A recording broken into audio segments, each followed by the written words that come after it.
Naquele tempo, disse Jesus a seus discípulos: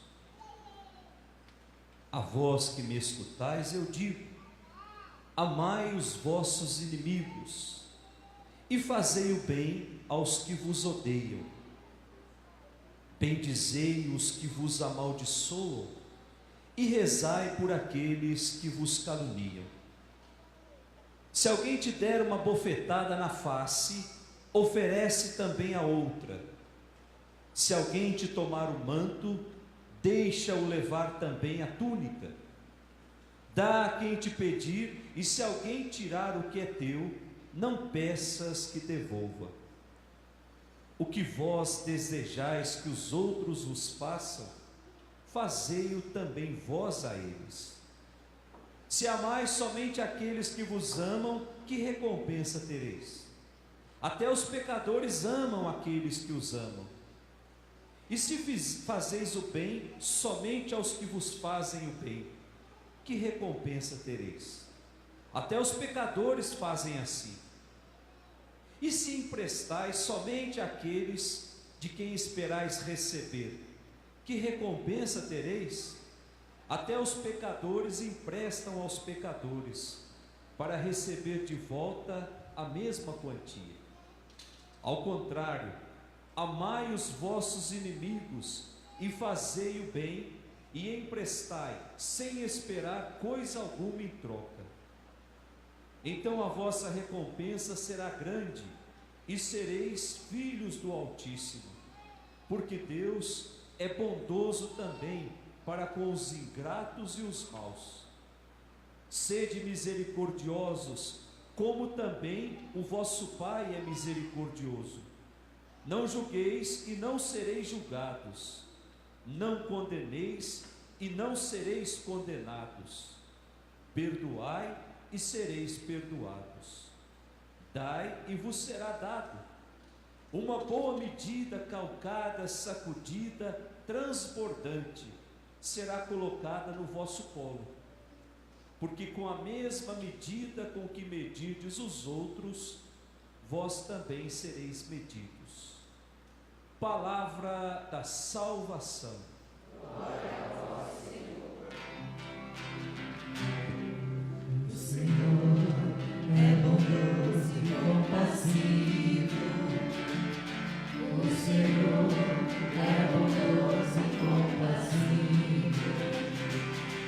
O Senhor é bondoso e compassivo.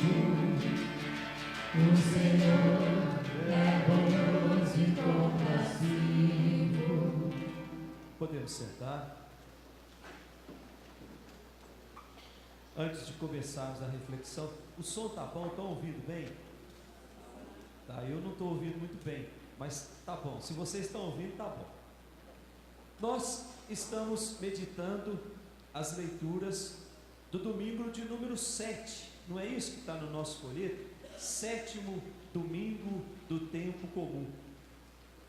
É sempre bom a gente lembrar que a igreja, ela nos propõe 34 domingos com esse título, Domingo do Tempo Comum. E ao longo de um ano, cada domingo, salvo raríssimas exceções, semana que vem a gente entra no tempo da quaresma, aí já não conta mais como tempo comum. Depois a gente termina lá no último domingo de novembro com a festa de Cristo Rei. E assim a gente vai vivendo essa dinâmica que a igreja vai nos propondo, para que a gente possa celebrar bem a Eucaristia, para que a gente possa compreender bem o projeto de Deus através da sua palavra. Eu até dizia domingo passado, é que nós não temos missa todos os dias por enquanto, mas se nós participarmos da missa durante 3 anos, todos os dias, sem faltar um dia, nós vamos ler toda a palavra de Deus. Em 3 anos a gente consegue ler 3 trechos por dia, a gente consegue ler tudo. Por isso que a igreja se divide em ano A, ano B e ano C. Nós estamos no ano C. O ano que vem a gente começa o ano A. E assim a gente vai vivendo esse tempo. E cada domingo a palavra de Deus nos propõe algo para mexer com a nossa vida. Um tema que nós possamos meditar esse tema durante toda a semana. E nesse final de semana, nós somos convidados a nos encher de um amor incondicional. O que é isso, amor incondicional? É amar sem esperar nada em troca. É amar até mesmo aqueles que não merecem ser amados. Amor incondicional. Mesmo para com aqueles que nós temos certeza que são os nossos inimigos. E deixar a lógica da violência e aos poucos ir abraçando a lógica do amor. Olha só as 3 leituras que nós acabamos de ver. Primeira leitura, tirada do livro de Samuel, capítulo 26, Antigo Testamento. O livro de Samuel foi escrito mais ou menos 1000 anos antes de Cristo, portanto, há mais de 3.000 anos atrás. E grande parte do livro de Samuel fala ou descreve a ascensão do rei Davi ao trono, ao poder. Nós sabemos que Davi foi ungido rei, só que já tinha um rei que era Saul. E quando Saul fica sabendo, Saul quer matar Davi. Portanto, começa a perseguir Davi, achando que se ele mata Davi, ele fica com o reino só para ele. Então Davi, para preservar a sua vida, ele precisava ficar fugindo de Saul. E no texto que nós lemos, nós vimos que Davi teve a possibilidade de acabar com a vida de Saul. Estava fugindo de Saul, entra numa caverna e de repente quem é que está dormindo lá dentro? Saul e todos os seus soldados. E diz a primeira leitura que estavam no sono profundo, nem viram quando Davi entrou. E aí nós temos a figura de Absai, que nós vamos ver um pouquinho mais adiante. Então naquele momento Davi teve a oportunidade de acabar com a perseguição e de matar o seu inimigo. Só que qual é a reação de Davi? Diz a primeira leitura que ele recusa. E recusa porque ele é um rei fiel. E recusa porque ele é um rei corajoso. É um rei que tem um coração muito grande. Um coração que sabe que a vida do outro tem a sua dignidade. Um coração que não se afasta de Deus. E quando o nosso coração ele não se afasta de Deus, nós recebemos as bênçãos de Deus. Quem não recebe bênção de Deus é porque o coração ainda está longe de Deus, portanto precisa aproximar-se de Deus. Sabe, gente, se nós acendermos aqui, tiver um frio danado, nós acendermos uma fogueira, nós não vamos chegar perto da fogueira e dizer: olha fogueira, agora você precisa me aquecer. Nós vamos chegar perto da fogueira e ela vai nos aquecer. E assim somos nós diante de Deus. Quanto mais perto de Deus nós estamos, mais as bênçãos dele atingem o nosso coração. Nós não precisamos ficar pedindo. Aliás, nós não pedimos para nascer. Tudo que Deus nos deu, Ele deu porque Ele quis. Quem aqui pediu para vir a esse mundo? Quem pediu para ter uma família? Deus foi nos dando. Então nós não temos direito de pedir nada para Deus. Tudo que nós temos foi Ele que nos deu. E diante desse grande mistério de amor que é Deus, nós não temos outra alternativa senão agradecer. Agradecer pela vida, agradecer pela família. Talvez não seja a melhor família do mundo, mas foi essa que Deus me deu. E eu preciso ser feliz nessa família. Agradecer a Deus pelos amigos que vão aparecendo ao longo da nossa vida. Amigos que muitas vezes nos ajudam a encontrar o caminho do céu. Amigos fiéis, amigos verdadeiros, amigos que nos apresentam coisas que edificam a nossa vida. E aí nós podemos, diante dessa primeira leitura, olharmos para duas formas de lidar com tudo aquilo que nos causa sofrimento, de tudo aquilo que nos causa dor, que causa em nós o desejo, ou até mesmo que causa em nós a vontade de vingar dos outros. Nós podemos responder com agressividade, responder violência com violência, talvez até maior do que a violência que nós recebemos, chegando até mesmo a eliminar a outra pessoa. Essa é a atitude de Abissai. Primeira leitura, lá no versículo 8, podemos olhar. Abissai disse a Davi: Deus entregou hoje em tuas mãos o teu inimigo, vou cravá-lo em terra com uma lança, e não será preciso repetir o golpe. Abissai estava dizendo para Davi: está aqui o teu inimigo, passou a vida toda te perseguindo, agora você tem a oportunidade de acabar com a vida dele.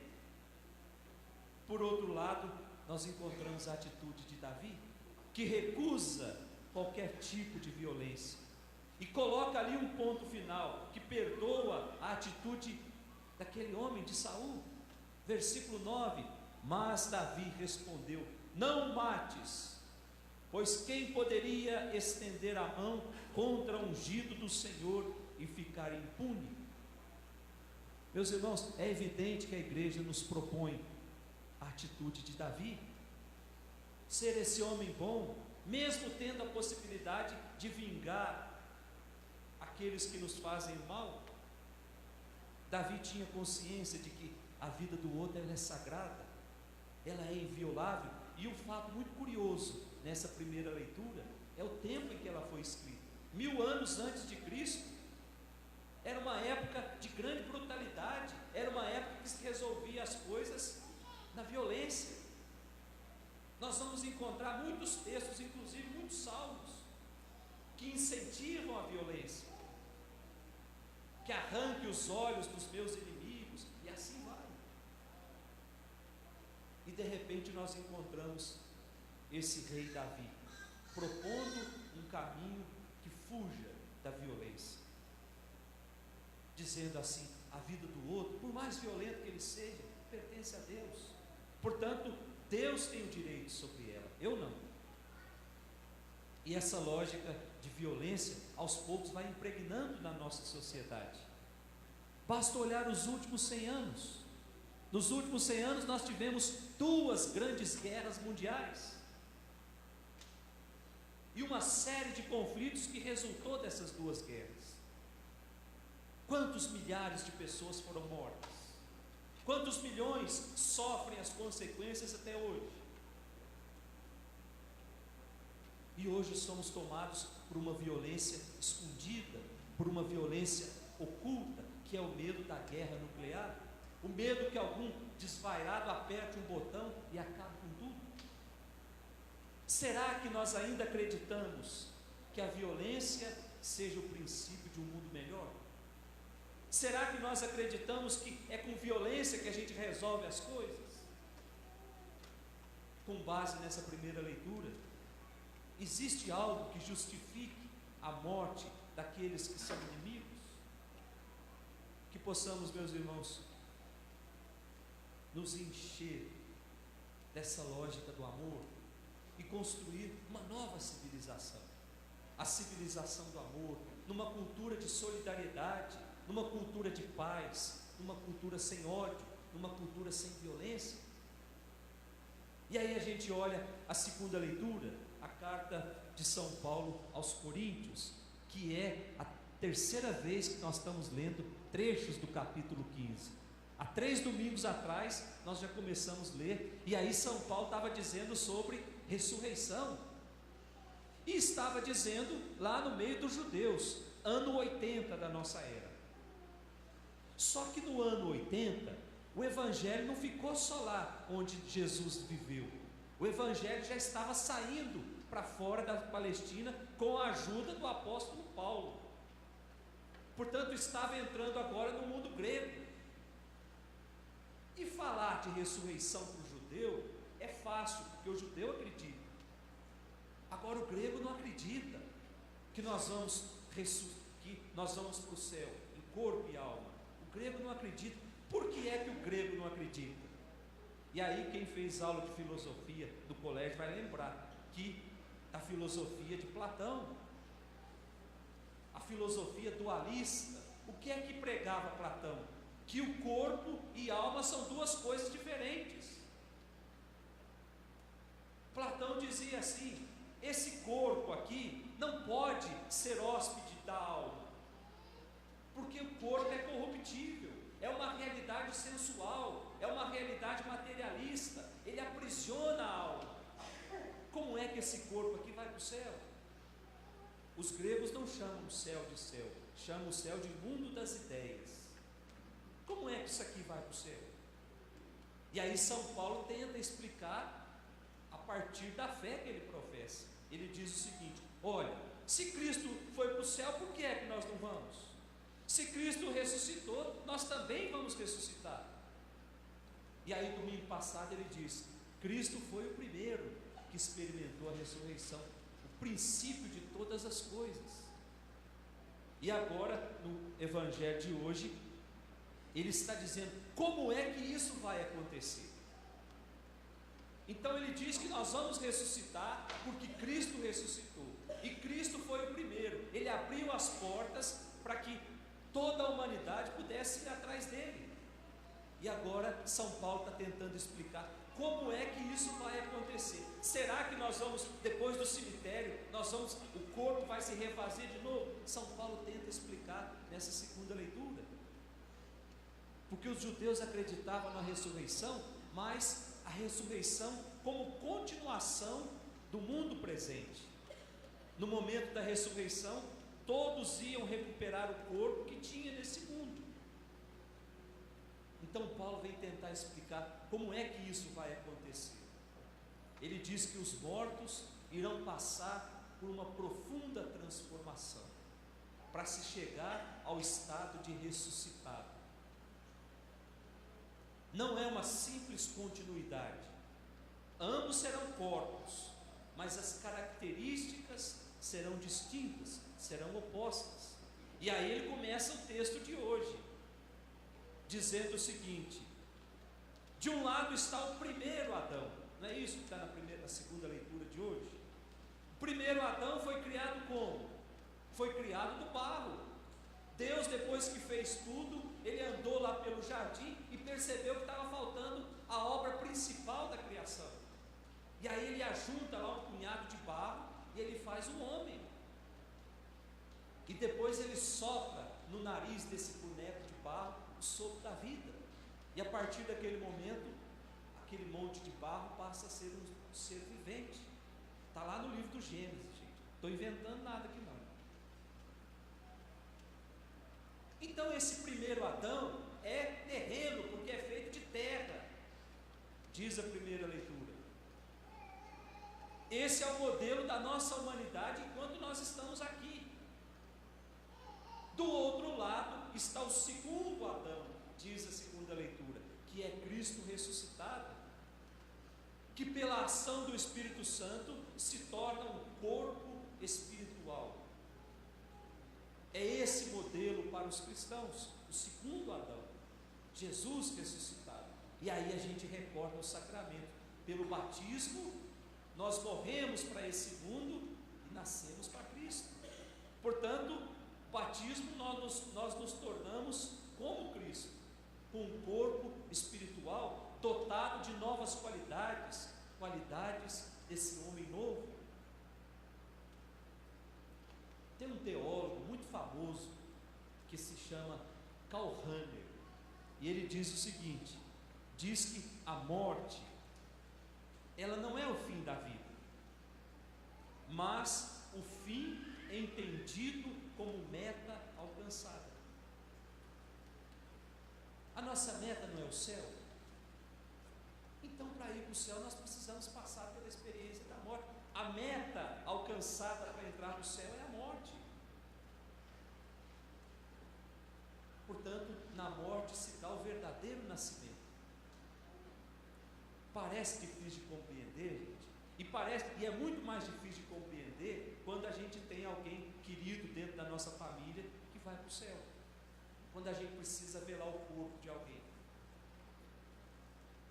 Ali foge toda a explicação do sentido da morte, porque nós perdemos pessoas queridas, perdemos pessoas que nós amamos. Mas esse amor nos faz acreditar que depois que os nossos olhos fecham para esse mundo, nós vamos abrir lá no colo de Deus, lá junto com Deus. Portanto, a morte, ela é o último aceno de um encontro. Nós deixamos esse mundo e nos lançamos com confiança nos braços do Pai eterno. E é assim que nós devemos compreender a morte. Não é Deus que nos tira, não. É Deus que nos leva para junto dele, porque Ele muitas vezes sente saudade de nós. E por fim a gente olha o Evangelho de hoje, que é o capítulo 6 do Evangelho de São Lucas. Semana passada nós vimos sobre as bem-aventuranças, bem-aventurados os pobres, os que sofrem, em que Jesus propunha uma verdadeira revolução na forma de amar, fazendo com que o amor ocupasse o primeiro lugar na nossa vida. E agora Jesus está dando algumas outras orientações sobre como viver essa dinâmica desse mundo novo. Hoje Jesus nos ensina que o amor ao próximo não pode passar por regras. Eu preciso amar sem esperar nada. Não existe decreto que me faça amar os outros. O governo não pode baixar um decreto dizendo: a partir de hoje todo mundo vai amar um ao outro. Esse amor nasce do coração. Esse amor brota dentro do coração e nós vamos alimentando esse amor e ele vai crescendo. Então, se eu quero amar do jeito que Jesus me ensinou a amar, eu preciso alimentar esse amor dentro de mim. Eu preciso arrancar lá de dentro do meu coração aquelas raízes venenosas que me fazem muitas vezes ser uma pessoa mesquinha, ser uma pessoa maldosa. Esse amor não cresce se essas raízes estiverem crescendo mais rápido do que ele. Então vamos pedir para Deus essa graça nessa Eucaristia que nós estamos celebrando, que aprendamos a amar cada vez mais. Só o amor vai fazer com que nasça uma verdadeira civilização, uma cultura de paz, uma cultura de solidariedade, necessariamente passa pela experiência do amor. Em nome do Pai, do Filho e do Espírito Santo. Aleluia!